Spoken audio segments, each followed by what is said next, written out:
Hi, I'm Gareth Green and welcome to this video about voice leading. It's the fourth video in our series of 12 videos on the subject, and it's all about different aspects of voice leading. In other words, when we come to write music, are there certain rules about, well, how do things have to behave in order to sound good? Well, yes, there are. They're not hard and fast rules. It's more kind of advisory stuff, but it's always worth thinking about. And then at least if you know what the voice leading rules are, if you decide to break them, well, at least you can check out, am I sure that's the best solution? Or actually, if I were to reorganize things so they don't break that rule, does it work better? Often it does. Sometimes it doesn't. And you think, fine, I'll break the rule. But at least being aware of them helps you to kind of come up with better solutions. So what am I talking about in this particular video? Well, I'm talking about this rule down here.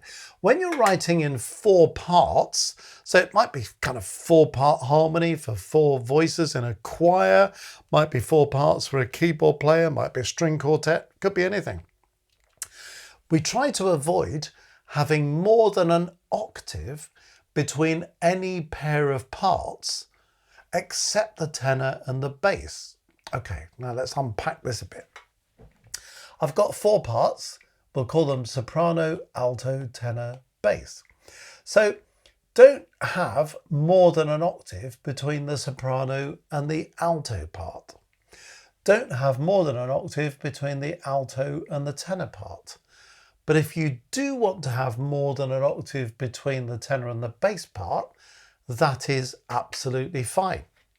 Now you might think, well, why is it absolutely fine? If we're not going to have more than an octave between these upper parts, why is it okay to have more than an octave between the lower 2 parts? Well, when we're writing in 4 parts, we're often having to write with 2 parts on the treble clef, 2 parts on the bass clef. So it sort of looks as if we're writing 2 plus 2. Actually, when it comes to it, a lot of music is really more 3 plus 3. If I do this, I've got 3 parts in the right hand closed together, but I've got a bass part that's much lower than the notes I'm playing in the right hand. That sounds much better than something like this. You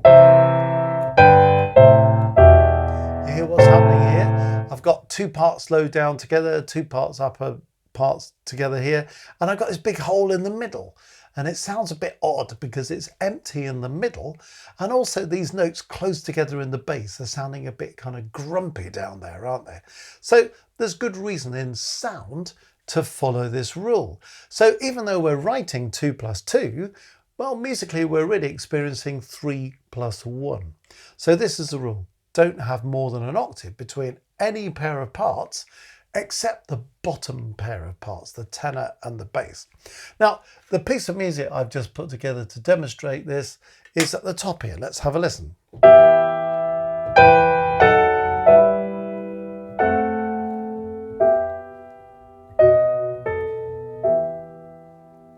Now, whether that's the style you want to write in or not doesn't really matter, but actually all I'm asking you to do now is to listen to all of the chords and think, is that a satisfactory spacing of the notes? If I play the first chord, sounds quite nice, doesn't it?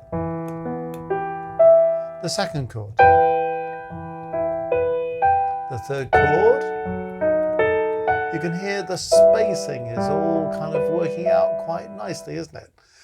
If you look at the second version that I've written, it's exactly the same piece of music. It's got the same melody at the top. It's got the same bass at the bottom. But I've purposely put in a few places where we've got some big spaces. So you might notice the soprano and the alto have got a big space there. You might notice that the alto and the tenor have got a big space there.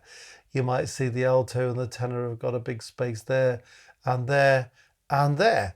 And at the beginning as well, there's another one, look, and another one here. So, you know, when you kind of look at that, you think it looks a bit odd, some of the darting about, but when you listen to it, you can hear these holes. Listen to the first chord of the second version of this, goes like this. I mean, it doesn't sound wrong, but it doesn't sound great because we've got these 2 notes close together, a big hole in the middle, and then these two close together. My original chord in the upper version was that. It's a much cleaner chord than this thing.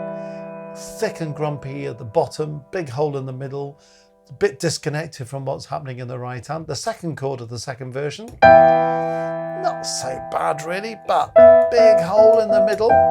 And then the third chord, that doesn't sound too bad either, but you can still feel this big gap.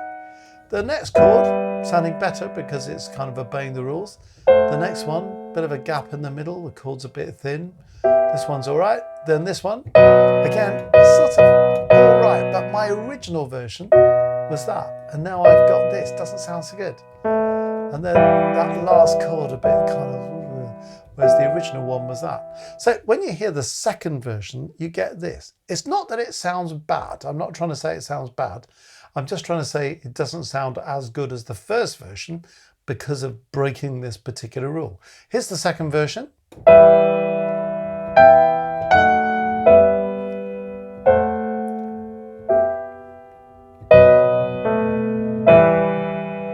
Okay, listen to the first version.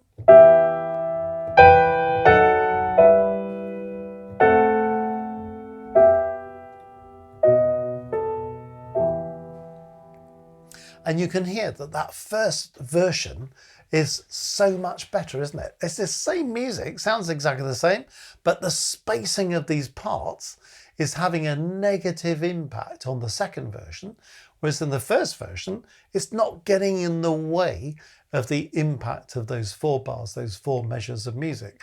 So you can follow this rule, you can break it, but if you want everything to kind of really work well together, actually, it's a rule that's worth thinking about, unless there's some reason you want to create a particular effect by separating those parts out, which sometimes you do, but most of the time you don't. So it's a good one just to think about. So it's just the bottom 2 parts, the bottom 2 voices.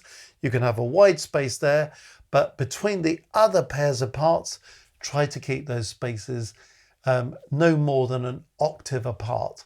And it's amazing how it will smooth out a lot of the bumps in your writing. So a lot of people, when they actually apply this rule, feel that it's had a really massive positive impact on what they're writing. Well, if you've enjoyed this video, obviously have a look at the other videos in the series, but let me invite you to the Music Matters website, www.mmcourses.co.uk. Click on courses. There's lots of stuff there, but you might just be interested in this course. It's a piano to organ conversion course. There are lots of pianists out there who would like to have a go at playing the church organ, not quite so sure about it. Lots of pianists who may find themselves having to play the church organ for all sorts of reasons. And this is a kind of emergency course in everything you need to know in order to be a pianist, to get on the organ, use the stops, do something with your feet, make it all happen. So you might think, oh yeah, that's something I'd be interested in doing, something I'd like to do, or something I need to do. The piano to organ conversion course, there it is, www.mmcourses.co.uk.